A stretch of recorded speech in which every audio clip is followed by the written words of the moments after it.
Hello and welcome to a Celtic State of Mind podcast. I'm joined as always on this Friday afternoon by Tony Haggerty. How are you? I'm very well, what yourself? Not too bad, and we have the return of King Jim after his technical issues last week. We're glad to have you back. How you doing, Jim? Afternoon, Laura. Afternoon, Tony. I've got my 50k modem. All set to go. Let's go. Two paper cups and a bit of string. Here we go. Glad to have you here. Glad to have a full house anyway, because in case anybody hadn't been keeping score, I have to say I hadn't. It was Paul that reminded us, but it's actually episode 500, so we are officially the 500 club today.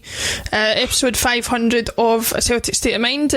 Got to say, I feel a bit awkward presenting it myself because I'm probably one of the shortest serving members of the team, but it's an achievement that everybody has contributed to in some way or another, not least Paul John Dykes, who is in the background today and started this whole thing from scratch. So Jim, I'll come to you first on the 500. What do you make of where the podcast started, where it's at now, and what it's done for you as a Celtic supporter? I was chatting to Paul beforehand there, asking what his first podcast was and what his long-term plans are. So he's obviously a very ambitious guy. I think the podcast has been a godsend during this pandemic for Celtic fans. I'm not somebody who normally listens to podcasts, apart from this, obviously. But you can tell by the number of views, the number of comments, obviously there's loads of people tuning in. And it's good to have Celtic fans talking about Celtic. I mean, I no longer listen to Radio Clyde or Radio Scotland or read the newspapers because, you know, I don't actually rate what most of them are saying. But we have some of the contributors we have on here. I think they're well worth listening to, including Tony Haggerty, I must say. So, yeah, it's been great. Well, I was going to say there are exceptions to the rule, but Tony, what about you? You've relatively new to things, apart from your initial interviews, the same as me. What has it meant to you to be involved in it, and especially given the last year, the way things have gone? How has it been to be a part of the Celtic State of Mind team? I can only echo what Jim said there. I think it has been a godsend to a lot of people during the pandemic, and yeah, I just think the wide spectrum of people on here and everybody that appears on this is quality and brings something to the table, but they're talking about something that's close to their heart and something that they love, and that's at Celtic Football Club. And I think, as Jim also said, the numbers that get tuned into this is staggering. And in terms of media, this is the way forward. A lot of people are getting their media fix from this, and they're doing what Jim also did as well, and not reading newspapers, and they're not listening to mainstream radio programmes. It's a personal choice, isn't it, that you do that? But I think it's complimentary to the likes of everybody that appears on this pod. When you see those numbers and the thousands of people tune in and they enjoy. And the most flattering part of it all is that they seem to enjoy what we're saying. I think at one point I was called a cult icon. That's CULT icon. Just want to make that. But we don't take ourselves that seriously, and you know that love can come to hate very quickly. So, but things like that are very humbling and very flattering. And yeah, as I say, I think everybody that contributes to this pod is a quality person and brings a brilliant skill set to the table. So, yeah, I can only echo what Jim said there. I think a lot of people get enjoyment from it, so magic. Yeah, I think that's well said. I think also what people have missed, Laura. Yeah. Laura, I think what people have missed during the pandemic is the fact that they're not going to the pub with their mates, they're not having a chat to talk to like-minded Celtic supporters about the game. So, the fact that so many people get involved in the chat room is really good. And I think I'd said maybe after the first or second time I was on the podcast, it kind of feels like your virtual mates in the pub. And your kind of match day routine now is really, you'll stick on a Celtic State of Mind before the game at half time and at full time, because you feel as if that's you talking to your mates. You only get involved in the chat room, and you get involved in the chat room. And I think it's been a godsend for people. And then hopefully when things get back to normal at some point, that it still goes from strength to strength. I can only echo what both of you have said. I think from a personal point of view, it's been especially this year more than any other, you feel very disconnected from things when you're not able to go to games, when you're not able to get together with family and friends to see matches. So this is the next best thing. But to echo what Jim said, to everybody who's watching today, everybody who's been subscribed since day one, or if this is the first time you're watching, then just say thank you very much for your contributions. We wouldn't have a show to do if you weren't watching it. Get involved in the comments. We're live on Twitter, Facebook and YouTube as always, and we are also part of the wider State of Mind media channel on YouTube, where there's lots to watch. So all this self-serving patting on the back and well done us aside, let's get back to what we're here to do, which is talk Celtic. Jim, obviously you weren't here last week, and Tony and I made our feelings known on the tweet that Celtic sent out. Now I know it's a bit of old news and it's probably been done to death, but since you didn't have a chance to air your thoughts, I was really interested to hear what you thought about it. I think the general consensus was that it was the sentiment behind it was understandable, but it maybe was a lack of professionalism behind it. Do you agree with that, or what were your thoughts on it? Well, I was here in spirit last week, if not in body. I've just written it down. It was we're not half of anything. With a confused face, not a problem. # one club since 1888. I thought it was pathetic. Honestly, pathetic. I thought it was fake, which I think most people thought, and then when you find out it's not fake, you think, is there a 14-year-old kid running Celtic at the moment? With that kind of nonsense, And if Peter Law wanted to put a statement, and put a real, genuine statement, when you put things like one club since 1888, are you trying to insinuate something? And if you're trying to insinuate something, then put it in a proper statement. Yep. Are you insinuating that maybe there's another club who don't have an unbroken history? If that's the case, put it out, because people like Douglas Park are laughing at you. They're laughing at you, they're laughing at Dermot Desmond, they're laughing at Celtic, because any statement that comes out from Ibrox is always on the front foot. It's we demand, we insist, whereas every Celtic statement you get is on the back foot. We're surprised. It's very poor language. And I think if Peter Law would put out a statement covering the last 20 years before he leaves, covering all this stuff like the secret 5-way agreement, the European licence, all the stuff that happened in the early part of the 2000s that we all know very well about, and I get abuse last time I mentioned this, put out that statement. Don't put a wee daft tweet. Put out that statement, right, before you go, because you know what? There's all these secrets that you've kept from the Celtic fans. But you put a wee daft tweet out. So put out a proper statement. I just think, I read a few weeks ago that Peter Law has earned something like £15 million from Celtic, the chief executive of a relatively small company that only turns over £60 to £70 million. £15 million. So anyway, the tweet was quite pathetic, I thought, unbecoming of Celtic. Apart from that, it was fine, yeah. Tony, to pick up on what Jim said there, we looked at that, and I spoke to you in messages during the time it went out. I got in touch with a couple of guys that I know have, access to people at the club, just to see if it was genuine for a start. We were sitting there kind of going, I didn't want to react to it and give my thoughts on it and anything in case it made me look stupid, that it was, as Jim says, some 14-year-old who's guessed the password and got in and made the statement.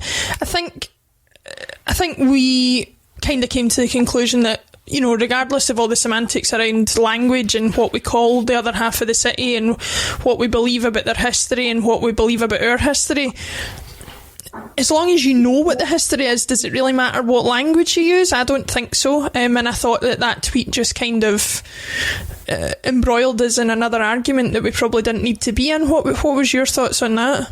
Jim used a word there, unbecoming. It's unbecoming of a club of Celtic's stature and nature to get involved on these petty, parochial point scoring. Basically, that's what it was. They did it with the Adidas thing, which I touched upon earlier as well. Not for second best, right? Whoever sanctioned that really should hang their head in shame, right? As I said last week, we know what Celtic are. We know who we are. Why bother about things that happen over the other side of the city? Concentrate on your own. Get your own house in order. Get what you're doing sorted. Because see, as Jim said, I just think it's petty, and it is unbecoming of a club of Celtic stats. So you see, you should be better than that. You have to be better than that. Be better than that. Bottom line, these things hold you back, and as you see, you get embroiled in utter nonsense. As Jim says, if they want to make some kind of statement, then make it. If they don't want to make a statement, then don't. Right, fine. Go away, walk off into the distance, fine. But I tell you what, that's a colossal amount of dough that man's taken from the club, isn't it? A colossal amount. Also, there's a phrase that Kevin uses quite a lot: big boy pants. Right. So yeah. Peter Law, put your big boy pants on and put a proper statement. A proper statement. If you got a mind to and he wants to, so be it, but you probably won't be.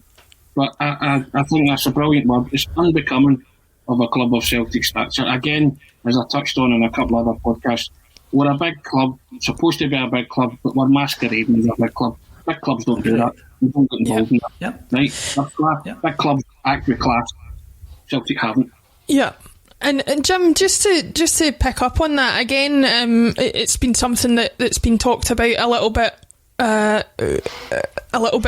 extensively, if that makes sense, over the past couple of weeks.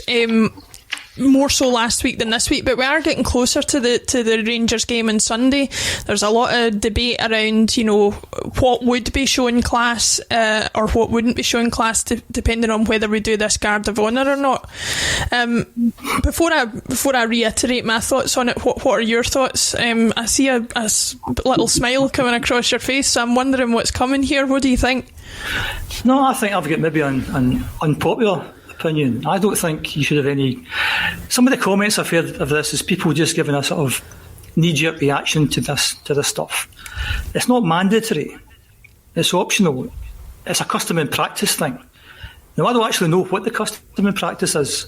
We've had 9 years where we've won the league. I don't know what's happened in those 9 years. Which game is it you're meant to do this Guard of Honour? Is it the game after the team have won the league? Is it every single game for the rest of the season? Is it the last game of the season where they give them the trophy? Is it the first game of the new season where you're putting the flag up? I don't know. So it'd be actually interesting to know what's happened over the last 9 years.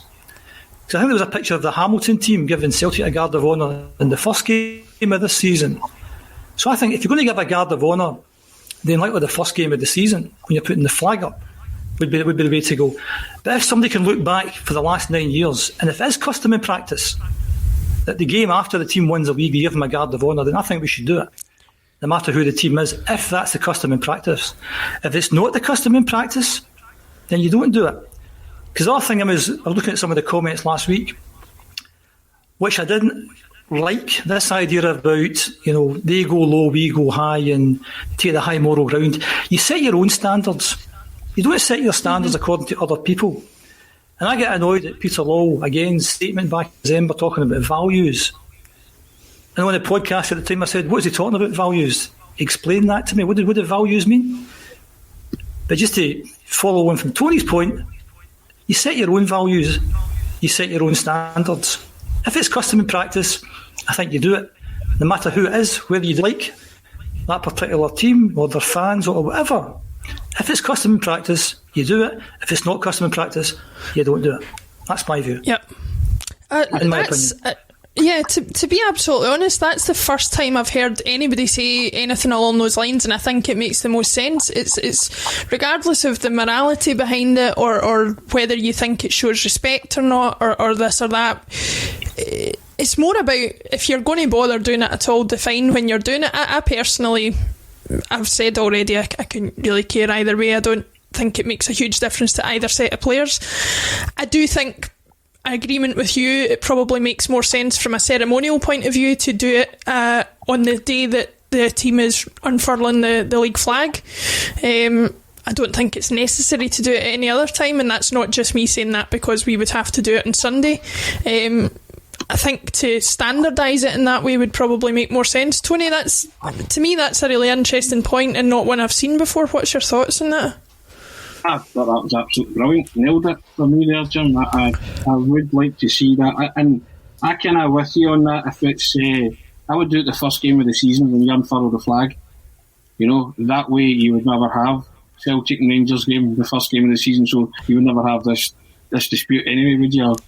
So-called argument. Again, everyone's getting dragged into something that maybe they shouldn't be, you know. But yeah, let's find out exactly when this Guard of Honour is meant to be done, and then stick with that. I totally agree with that. You know, and if it is practice, a custom and practice, Jim says, then we do it. If it's not, we don't. Yep. End off. I like that argument. I hadn't thought of that, and that's why I'm on with King Jim, because I learn stuff. I used to run football teams, kids teams, and what you said to the kids was during the game, get stuck in, try and win the game, and after the game you try and shake hands with as many of the opposition as possible, even if you hate them, even if they kicked you off the park. It doesn't matter. During the game, you're bitter rivals and you want to go out and win. After the game, they'll just let you shake hands and off you go. So I don't think, again, we shouldn't be looking to anyone else to set our standards. No. Part of the Celtic song is, we don't care what blah blah blah. We don't care what anyone else does. Again, that's just following on from Tony's point. We set our own standards here, and anyway, that's it. 100%. I couldn't have put it any better. I think if we decide to do it because we think it shows a certain level of class, you're still allowing somebody else to dictate what you do just because they haven't done it or whatever. Don't do it to try and make a point. Never do that. Never do something to make a point. Do something because it's the right thing to do. And if you take flack from it, then that's okay. But you've done the right thing. Yep. 100%. I think that sums it up. I think if anything, and it just shows you as well, you know, we've talked about it ad nauseum on this podcast for a couple of weeks now, and there's Jim come on and raised a valid, fresh point on it, so it's great to get everybody's thoughts. The point Laura last week is you saw people getting on TV, people like Gary Caldwell, and that's a knee-jerk reaction. John Hughes, that's a knee-jerk reaction because you don't know what a Guard of Honour is. They're just spouting the first thing you can think of. Should they do a Guard? Oh yeah, they should do that. They haven't thought that through, and it's lazy and it's weak. And the point I made at the start of the podcast, that's why I don't listen to people like Gary Caldwell. And don't get me wrong, he's put at the top level of the game and I respect everything the guy's done. But would I listen to him? Don't think so.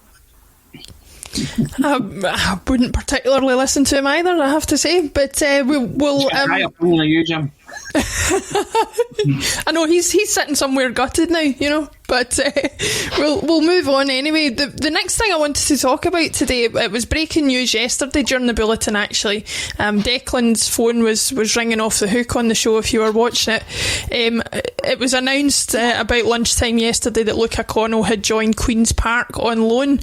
Now, I have to admit I was pretty shocked by it. I thought we went to a lot of lengths to get him in from Bolton. We gave them money that they didn't even particularly, you know, they weren't entitled to, but you know, from a club morals point of view, I think Celtic offered them money for him to help with their own financial situation, and we did that partly as well to secure his services because he was sought after by a lot of other clubs. So I was quite surprised to see him let go, but then when I think about it, not in the context of the way he's been treated since he came to the club. Tony, I'll come to you first. What were your first thoughts when you heard the news that Luke O'Connell was going out, and what do you think it signifies in a wider sense for players' development at the club? There's a guy in my local boozer, you know how you get local boozers and you get the Barstool preachers and the kind of the Nietzsche's, the philosophers, the Platos and all that. He had a great expression for somebody getting a raw deal, and he would say, you've got the broad end of the ragman's trumpet. He say, right, now Jim, I remember the ragman. You know, so Luca Connell has ran out to the Ragman, presented a pristine Subbuteo set, and he's been given a left-footed roller skate with no wheel, right? The man called Pat the Hat, I'll credit him, he's always got great names, these guys. The broad end of the Ragman's trumpet. There's something's not right at Celtic if you let a guy like that, who was playing championship football with Bolton, and he's now at Queen's Park. Now, Jim touched on this a few weeks ago. We're talking about coaching and players regressing. We've spoken about it as well. Something has happened to Luca Connell at Celtic. Now, surely this is the optimum time to play a player like Luca Connell, because he looked okay in the pre-season match when people saw him. He picked up the ball. You think you can tell a football player, but he looked quite comfortable. Okay, pre-season games aren't any great barometer, but you know a player's comfortable with a ball at his feet and he can ping a pass, and you think, I'd like to see more of that young guy. You see, highly sought after, paid money to Bolton for him, which they shouldn't have paid. But how come Luca Connell hasn't got the last few games to let's see what he can do, to let any new incoming manager see what he can do? Yeah, these kind of, and also, see if Celtic are managerless and rudderless at the moment. Who's taken that decision to punt Luca Connell to Queen's Park? Who has made that decision? I would like to know that. Again, going back to what Jim said, who's signing these players? Who's taking these kind of decisions? I think all the Celtic fans want to know that, because I think Luca Connell in particular was a player that people have high hopes for. And I think there's a bit of talent there, but you'll never know, because Celtic haven't given him a fair crack at the whip. Yeah, I think that's certainly my initial impression of it anyway. Jim, I think we do suffer a little bit from having to play a guessing game as far as these concerns. We don't know all the circumstances behind why Luca Connell might not have been given a shot, whether it's club related or whether it's down to the individual himself. Do you think it speaks to a larger issue with the way that young players are being developed at the club, or do you think this is an individual issue of a player that's not just worked out for? It's maybe a bit of both, Laura, just to echo Tony's comments again. All I've seen him was that second half against Hibs at the start of or before the season started, and he looked really good. He looked kind of half decent. So why he's not got a game? I can understand, we've got a huge squad, so he's massively down the pecking order. But we could use 5 subs this year again, but maybe there wasn't a game that we put to bed to get Luca Connell on. And because you gave us our what we're going to talk about today, I thought I'd go and check up to see what Luca Connell's actually done. And he only played 10 games for Bolton. So, like, in his whole career, he's only played 10 and a half games, really, which is astonishing. And if you look at Connell, you're thinking, what can the future do? So, again, it kind of, you're looking at how Celtic try to develop players. He should have been put out on loan at the start of the season. But I think this also goes back to a lack of vision in the club, a lack of strategy in the club, a lack of most things. Because what I was going to mention last week, if I was on, was the fact that virtually every podcast we're talking about there's going to be a major rebuild necessary this year. Take a wee step back for that. Why should there be a major rebuild? If you've got some sort of strategy, if you've got some sort of vision, you wouldn't be looking to have a major rebuild every year. You maybe want to add 2 or 3 players to the squad, but not a major rebuild. And that goes back to taking on all these loan players and maybe not letting players go who wanted to go, bringing in other guys in longer term contracts. I just think the club's a shambles. I know I keep sounding negative. It's hard not to sound negative, but Luca Connell's a good example of that, I think, because Luca Connell looks a decent player. We should have had some sort of plan for him. If he wasn't going to feature, because I think we've got a squad of about 30. So in any one weekend, if you get 5 subs coming on, you're talking about, if you used all your 5 subs, only 6 of those players would get a full game, 5 would get less than half a game, 5 would get more than half a game. And then the rest of your 30 are sitting doing nothing. You have to have some sort of game plan for them, whether it's having a coach league or a B-team league or something. There needs to be some sort of plan. And Luca Connell, like loads of young, talented players, is having to suffer for that. Because for all we know, he's another David Turnbull. For all we know. We'll never know. Yeah, I think that's fair enough. Just apologies if anybody listening can hear my neighbours having the loudest conversation in the world out the window. I don't know what the hell's going on, but we'll crack on regardless. Tony, Jim's brought up a lot of good points about what it says about the wider issues around player development and what that means at the club. But trying to put a bit of a more positive spin on it for the individual himself, do you think this move for Luke O'Connell will be a good thing? And do you think, more importantly for us, will it signify getting the sort of opportunity that he needs to maybe resurrect his Celtic career if and when he does come back? I would have thought if Luke O'Connell would go out on loan, he could have went to a championship club. Mm-hmm. I'm surprised that he's going to Queen's Park first and foremost. There's that standard. I mean, he'll play competitive football. That's one thing. We'll toughen him up, yeah.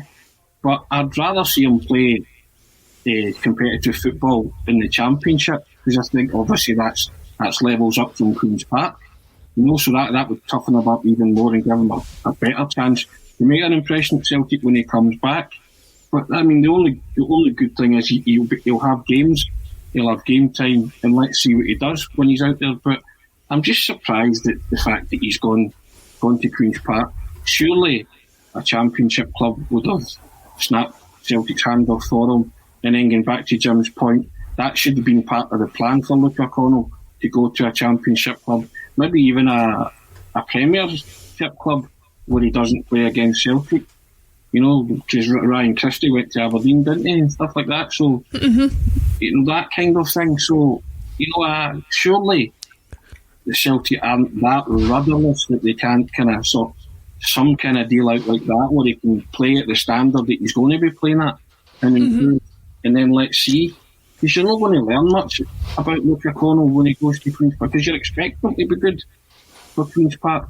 He's on a hiding to nothing there. Yeah. I think it wouldn't be a surprise if he does play outstanding at that kind of level, but like you say, it doesn't indicate very much in terms of I think also, Laura, just take on that point, there's a lot of chat about putting in a Colts team, which putting a Colts team into League Two, and I'm not so sure that's such a great idea because of that very point, because of the quality of opposition. I don't think they would learn very much from that at all. They're putting against part-time teams, they're training twice a week, so the standard's not very good. I mean, if it's up to me, I'd have some sort of B team playing against other B teams, just to keep people involved and keeping them match fit, etc. I'm not a big fan of Colts team in League Two. That's a good idea. I heard Amy the other day talking about how unfair that was to all the other teams who are in the 5th, 6th, 7th tier. I'm not a fan of that one. Yeah, it's an interesting point to raise, Tony. I'll get your thoughts on it as well. I think my personal opinion is much more in line with Jim's than what I've seen other people saying. I think from a very Celtic-centric point of view, you could argue that it's good for the development of our players and that it's good for our club. And I saw Paul raise a point yesterday that should impact Scottish football more widely because of the number of Celtic and Rangers players that end up playing at other clubs. But as Jim says, the level that they're playing at, is that going to be much higher than youth football? Is it going to be much different? And is it fair to the other clubs? I don't know what your thoughts are on that. I agree with Jim. I don't think it's fair to other clubs. The only benefit you get is players playing competitive football. That's it. Right? And get some kind of fitness and match fitness about them, and game fitness and game awareness. That's it. I don't see any other benefit, but the standard is not the best, and when they come up, there will still be a big gap to fill there if you're going to go from League Two football to playing Premiership football. It speaks for itself. Well, yeah, and I think it's a selfish driver, this Celtic and Rangers Colts teams. It really is. It's benefiting two clubs. Let's not kid ourselves. So, I'm like Jim. I'm against it as well. I would much rather have a B team and try and play against English under 23 teams, something like that, because the standard is higher. And I think if you're a Celtic playing in League Two, you're going to be, lots of guys might want to make a bit of a name for themselves, maybe a target for people, and the standard is poor. The pitches will be poor as well. I just don't see that as a good idea at all. If we could get friendly matches against England under 23 teams, I think that would be a far better idea. But I think also, if you're going to have a B team, that then raises the question about your whole youth development. Do you actually want a Lennoxtown for young guys, or do you forget that we'll have an A and a B team and we'll just sign players rather than try to develop our own? But that's a much bigger thing, and hopefully whoever we get as a director of football, a manager, a head coach, they've got the vision to take that one forward. Bring back the Anglo-Scottish Cup, Jim, from the B teams and the under-23s. And You've gone too far there, Tony. You've gone too far. when Celtic lose to the likes of Burnley and Rangers to Chesterfield, glory days. The Texaco Cup. Are you too young for that, Tony? The Texaco Cup? No, it's just like I am thankfully too young for that. I don't remember what sounds pretty horrific there, but we'll swiftly move on from that one. Well, I just wanted to highlight, thanks to everybody making their comments on Facebook, YouTube and Twitter. Jim Hannaway has posted I posted on here a while ago, Jim's points changed my mind on Sunday, has no precedent, first game of the new season for me now. So I think there's a lot of people coming to that conclusion that, you know, that sets a consistency as far as the Guard of Honour is concerned that I think is a lot more understandable and a lot more or a lot less flammable, if you like, than the current situation. And like you say, Tony, it would practically guarantee that in a league where there's only really two teams likely to win the league, they're not going to meet each other on the first game of the season, and so it would make sense from a safety point of view and from a point scoring point of view not to do that. But we'll move on. My people have spoken. Good. Yes, Jim's people have spoken. The King has spoken, and his subjects have agreed. So, the King was dead last week. Long live the King this week. I think that's all they're saying, Jim. Good. Oh.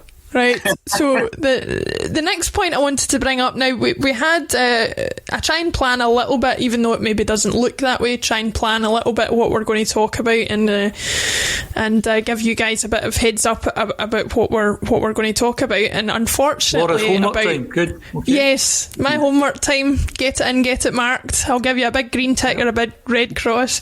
But 2 hours or so before the show was due to go on air, I was checking the Celtic News Now feed, and there was a tweet from a German journalist who works for Bild, which is the big, I don't know if it's just a sports newspaper, but it's certainly a big German publication, who said he had information that Jesse Marsch, who has been a kind of relatively new name on the scene, a disciple of Ralf Rangnick, who it was suggested might be in the running for the Celtic job. Now, we were going to talk about what our thoughts were on what he could possibly offer, for good or for bad. I know Tony's got some thoughts which I'll come to in a minute. But this journalist seems to have suggested that he has actually contacted the club to specifically rule himself out of contention. Now, that's a pretty bold move to make, considering some of the statements he was making about the honour of being connected with Celtic. I don't know what it does to his relationship with Celtic, considering it's come out this week that he was supported in sponsorship for getting some of his licensing badges and some stuff by Celtic when he was going through his UEFA courses. So it's all come as a bit of a shock to me, to be honest. Tony, I'll come to you. First of all, what did you make when you saw that news that he had specifically ruled himself out? And more widely, what are your thoughts about what he was as a potential candidate and what that means for our club going forward? I think everybody got excited when Jesse Marsch started speaking about Celtic and the possibility that he might want to talk. Now, Jesse Marsch has probably seen all this in print and thought, that's kind of, and whatever he's did today through Bild, then he's put the kibosh on it, and it's purely up to him. So Celtic haven't even had the chance to ask him the question, because if Jesse Marsch from the other day, his statements from the other day, he was a person of interest, he would have spoken. So as you say, if he's ruled himself out, then so be it. But I want Celtic to come out and tell me that he's ruled himself out, not a German newspaper or whatever, or Jesse Marsch himself to comment and say, I'm ruling myself out. I've got unfinished business at Salzburg, it's all very forked tongue, so, but he would have been a person of interest. Now, my take on all this managerial stuff is, that's the candidate that Celtic fans want. Guy like that. Eddie Howe also fits into that category for me. Roberto Martinez as well. Ralph Rangnick himself. So if any of these guys would be interested, then you have to talk. Just show real gumption and ambition and get these guys round the table. See what they could do, because they could set the ball in motion managerially for Celtic for years to come. Right, you get a chance here to come in, and it's not just domestic success that Celtic want, but you want to reawaken a sleeping giant in terms of European football.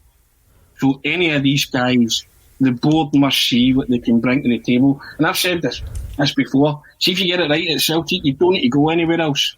Mm-hmm. This is a manager's dream club, and if you let them get on with it, it's a wonderful football club. And the people at the top have to see that. And see, if you're getting in and you're going to ask any of these guys the question, then you can't low ball it. No glass ceilings, no financial parameters, right? You've got a chance here to make Celtic, well, every Celtic fan wants Celtic to become a feared and respected force in Europe again. That's all they want, right? And the board have got the chance to do that by making an ambitious decision that will help this club move forward, right? So if you're going to just, say for instance, if you're going to pitch it to an Eddie Howe, you can't be letting the supporters down by lowballing it. My mate, I've got a pal, Ross McFarlane, who's a drummer, played for 2 successful Scottish bands, and he once said to me, Celtic, see if Celtic were a record label, they would be Motown. And they did that, you know, and I burst out laughing. But he's right. Celtic's pure soul, right? They've got an illustrious history and an incredible backstory. The club's a fairy tale. We've got worldwide appeal, success and winnings in their DNA. You tap into all of that. That's how you go and get an Eddie Howe. And see, if you meet Eddie Howe or Ralph Rangnick or Roberto Martinez, see that meeting, they have to come away with Celtic in their fingernails and in their skin, right? See, you're talking to them, you say to them, see that fever you've got right now? It's Celtic. See that itch you've got? It's Celtic, right? See that feeling? I certainly hope it's Celtic. Well, otherwise you might need cream for that. See that feeling in your bones? Celtic, right? See, if you imagine if you were the manager of that club, where you could take us, what you could do. We're asking you to shape the destiny and the future of this football club. If they don't walk away from a table or a meeting feeling like that, and see the people that are talking to them, they're no fit for purpose. Mm-hmm. They don't get it. And they're selling you an eye shot, and they're selling the club shot. Right? That DNA thing, right? Larson stayed for 7 years because they get into his DNA, right? Mm-hmm. And as Jock Stein famously said, Celtic were never their first love, but they'll be my last love. You can pitch it that way to a top managerial candidate. You see, if you don't, well, I'll say 3 words. 3 words. Ambition, ambition, ambition. Yeah. And if you don't, what do you get? You'll get the managerial equivalent at the broad end of the ragman's trumpet. Well, Jim, great point raised there by Tony, and you know, Paul's just proved exactly what he's talking about there by putting the comment up that we just saw. We did approach Ralph Rangnick to appear on the podcast, and unfortunately, busy man as he is, he's not able to do so. And I think that explains and exhibits exactly the type of behaviour that we're talking about. What is the harm in asking these people the question? I watched a video with Jesse Marsch on a YouTube channel that I watched called A Coach's Voice, and honestly, like, if you were a Celtic supporter of any calibre, you'd be watching it and your face would be one of those emojis with the love heart eyes. The way that he was talking about the culture of a club, understanding that, getting into the way the local people feel about that club, it would have been ideal to me, both for his tactical knowledge and what he was obviously wanting to bring to the game in terms of fresh ideas, but also his understanding that a club is about more than just the football on the pitch. He actually pretty much paraphrased the famous Tommy Burns quote about playing for a people and a cause, and I couldn't believe it as I was sitting there listening to it. So I would recommend that interview to anyone that hasn't seen it. It's about 8 months old now. But just to pick up on what Tony said, Jim, what are your thoughts on the whole Jesse Marsch situation, about the fact that he specifically ruled himself out, which does concern me a little bit, and your thoughts in general about what a coach of his calibre would mean for our club? I think Tony articulates very well the expectations of the Celtic fans. I'm not sure those expectations are matched by those in power. That's my concern. As the oldest member of the AXOM team, I've been watching football for over 50 years. And the nation I admire the most are the Germans.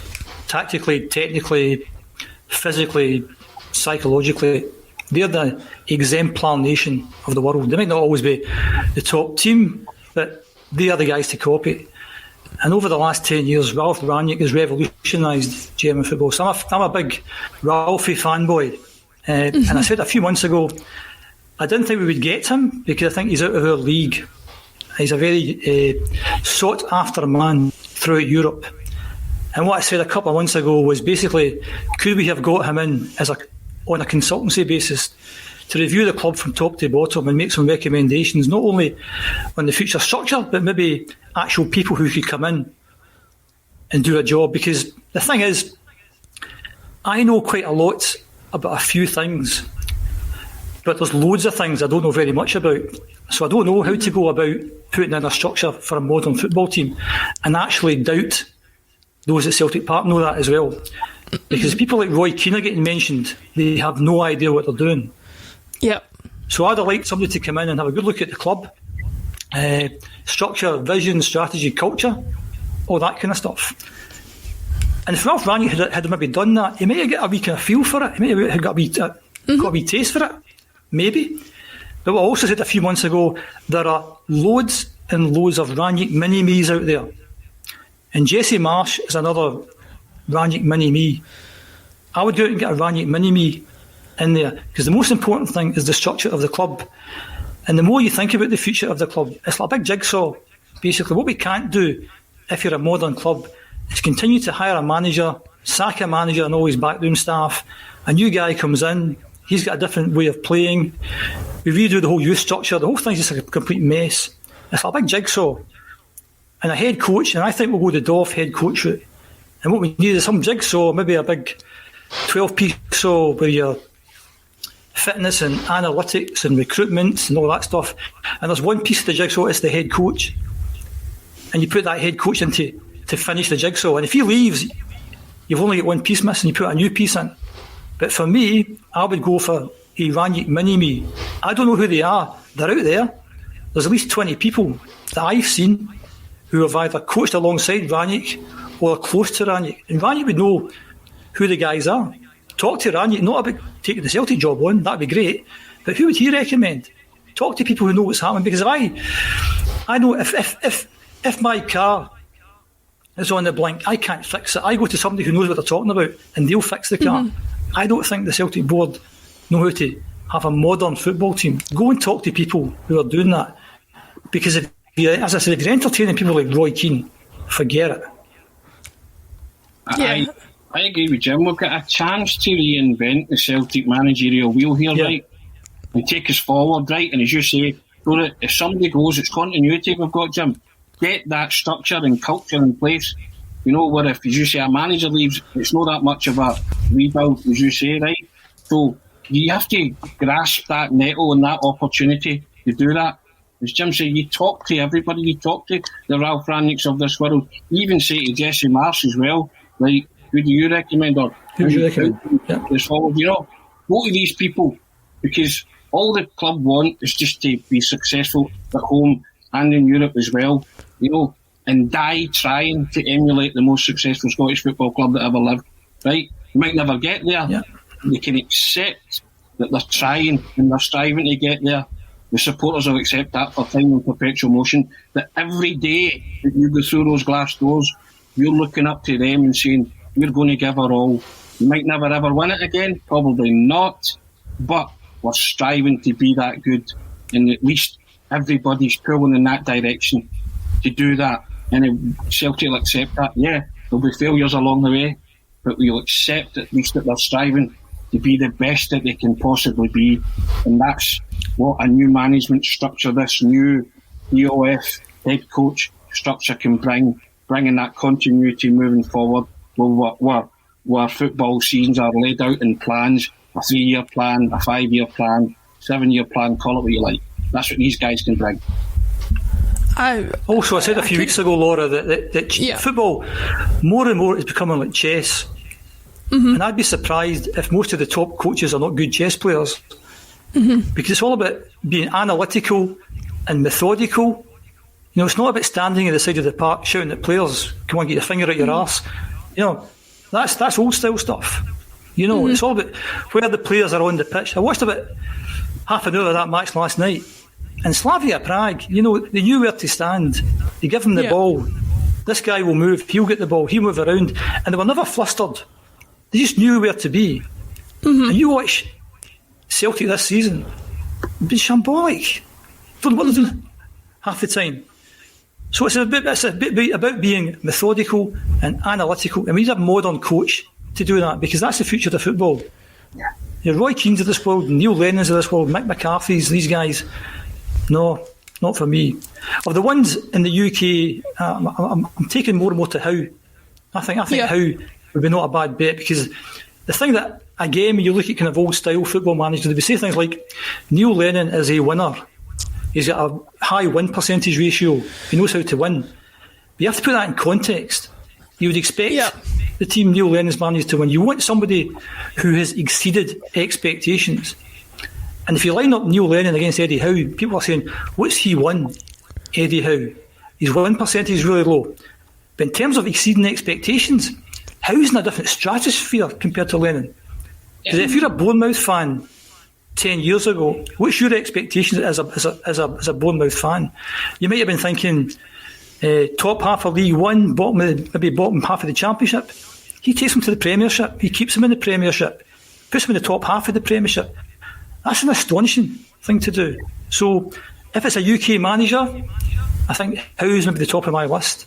Maresca was mentioned, I was on last week, he was mentioned, and people are saying, well, look at the under-23s of Man City. They're the richest club in the UK. Most of that under-23 team will be paid more than the Celtic players. You know, so I don't know much about the guy, but again, I wouldn't put that forward as an argument. In the same way that Sean Maloney talks good in the sports scene and Roy Keane's a Celtic legend, you know, that's old style thinking. We have to move with the times. And I think whoever we get, it'll be a big statement.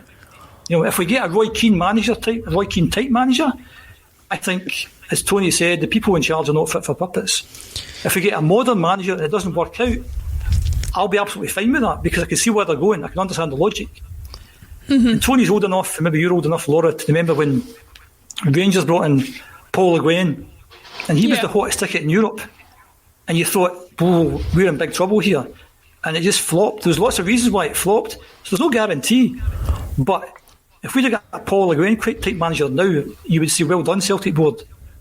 It's going to move on, and hopefully things will get better. But just make a sensible appointment. And I forget the one Tony said, was it a good appointment or a disappointment thing? I'm just going to quote you from now on, Tony. Rip-roaring, free-scoring, blah, blah, blah. So, see, the Celtic fans want an appointment, not a disappointment. Yeah. That's the one. Between all your slogans, Tony will be... between all Tony's stories and slogans, I'll be tweets don't win trumpets or something like that. I'm baffled. I'm absolutely baffled. But I tell you, the thing that really surprised me about the Jesse Marsch interview that I was watching was he talked about at one point, he said, we start with the simple things when I come into a new club. We start by teaching them 8 different sets of tactics for the various situations they'll come up against in a game. And I thought to myself, I would be highly surprised if that Neil Lennon side, I mean, they don't look as if they know one set of tactics, never mind an attacking set of tactics and a defensive set of tactics. So, you know, you're talking about two different coaches playing two different sports, as far as I'm concerned, if that's the kind of level that you're talking about. And like you say, Jim, and that's where the chess comes in, Laura. That's where the chess comes in, because chess, I mean, if anyone doesn't play chess, go and play chess. Chess is a fantastic game, and chess is all about making sure nobody gets through your defence.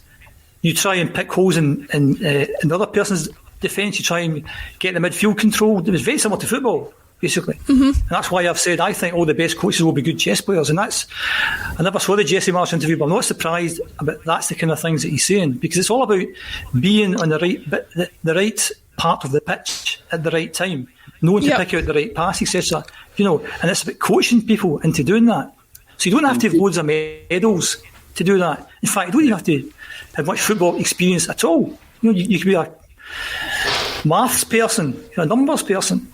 So we have to think modern thinking. As I said, the old style Roy Keane, Neil Lennon thing, that's so last decade. Good chess players can play 8 games at a time as well, Jim. Mm-hmm. Yeah, and they're also 5 or 6 moves ahead. Yeah, correct. And also as well, you define success. Success is not silverware and trophies. You talk about Eddie Howe keeping Bournemouth up in that Premier League for 5 years. That's success. As you say, 10 years ago, Bournemouth was what? A seaside town. Wasn't a football club, was it? Wasn't renowned for its football. So that's... You say, Tony, could Neil Lennon have done what Eddie Howe's done? I would say no. Could Eddie Howe have done what Neil Lennon did? I'd say yes. Yeah. I would say that too. And you're talking about, you keep going on about it, but it's bringing that culture into a football club. Moving with the times, constantly evolving. Guys like Eddie Howe and the people, Jesse Marsch that you mentioned, Laura, yourself talking there.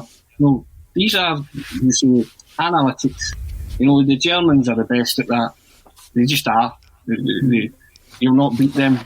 Have they been in something like they've appeared at every semi-final of the World Cup since 1982? I might be absolutely butchering that particular fact, but it is something ridiculous like that. Yeah, so that tells you all you need to know, doesn't it? Yep. So why not go and see Jesse Marsch and Ralph Rangnick, like, what should we be doing here? Bring them in as in a consultancy basis, or just talk to them. You don't need to tell anybody you're doing it. Talk to everybody that can help you moving forward. Everybody. And they'll only be... It was the most flattering thing in the world, being asked your advice on how to do something. So when if Celtic approach these people, and then through the information and the education that they get, they will appoint the right bit, or they should. It should say, right, that leads us to this candidate. And I go back to what Jim said, that Roy Keane, Lampard, all these other people, they just turn you off. Something terrible. You just think to yourself, please, God, no. Yeah. I think we're all in... Whoever they appoint has to be evidence-based, has to be evidence to say, that's why we're appointing this guy. Here's the evidence. And the Roy Keane, I think Paul would mention that he's only coached or only managed 180 games or something. It's mostly in the Championship. There's no evidence there. There's no evidence with Lampard. There's no evidence with all these guys.